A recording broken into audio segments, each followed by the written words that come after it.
In part 1 of this series, we set up a doorman at the entrance.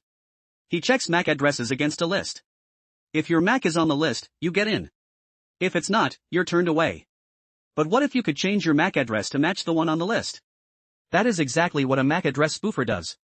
Your MAC address is supposed to be a permanent, unique identifier burned into your network adapter at the factory. No two devices should have the same one. But in reality, most operating systems allow you to override it in software, temporarily replacing your real MAC with any value you choose. Titanium MAC Spoofer is an open-source tool that makes this process simple. Here's the concept behind how it works.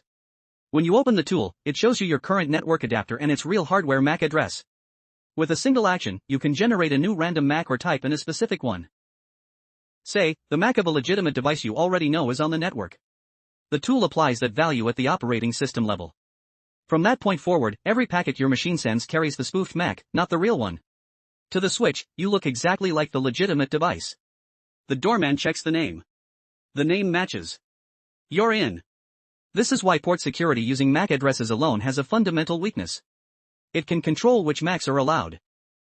It cannot verify whether the device presenting that MAC is the actual device it belongs to.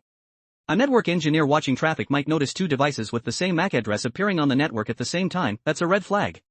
But if the attacker is careful, and the legitimate device is offline, there may be nothing visible at all. This is why the series didn't stop at port security. DHCP snooping builds a binding table that ties MAC addresses to IP addresses and specific ports.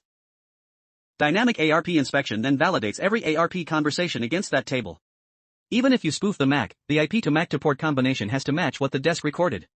One wrong detail, and the camera catches it. Port security guards the door. Spoofing picks the lock. DHCP snooping and DAI change the entire lock system. In part 3 of this series, network engineers would have learned how to secure their network against tools like this.